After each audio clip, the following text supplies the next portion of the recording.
Now let's look at frames. Okay, what is a frame? Frame is a structure which is capable of supporting a load anywhere on its members. Okay, a truss was a structure which was capable of supporting loads only at the joints. Okay, only at these places.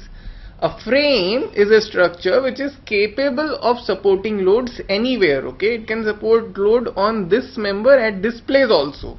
A truss would allow load only at this place. Okay, so that's the difference between a frame and a truss. Just try to analyze this frame over here. Let's look at the member DB. Okay, how many members do we have in this frame? I have a DB, I have a AB, and I have a DC. Okay, my AB and DC are connected in the middle. Okay, over here. Okay, just understand, in a truss you cannot have connections like this. You are only allowed to have connections at the joints, at the end of your members. Okay, this is a very important difference between a truss and a frame. A frame can have connections anywhere across the member. A truss can have connections only at the end of the members. Okay, let us look at our frame member DB. This is my DB. Okay, at point D I am going to have a reaction due to this hinge joint. Okay, let us suppose it is like this, and at point B I am going to have reaction due to B. Let us suppose it is like this. Obviously I know it's a two force body over here, therefore my forces are along the member. Okay, now let's look at my member DC. Okay, my member DC is looking like this. Okay, this is your D, this is your C, and let us call this hinge over here as O. Okay, so you have a reaction due to D, something like this. Okay, RD.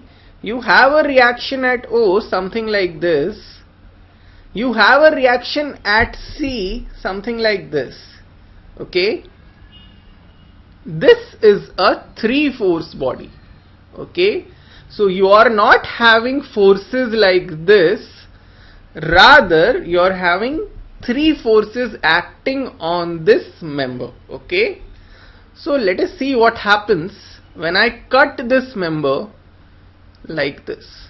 Okay, when I cut this member like this, I am going to get, this is D, let us call this point as D dash. Okay, I have a reaction at D which is RD. Okay, let us suppose that we have our rectangular components of RD like this. This is my RDY, and in the direction of this member I have RDX. Okay, now this frame is in equilibrium. Okay, therefore any member of this frame, which is the member DC, is also in equilibrium. Okay, since DC is in equilibrium, a part of DC which is DD dash is also in equilibrium. Okay, now if this portion is in equilibrium, just understand what is happening. We are saying this is in equilibrium.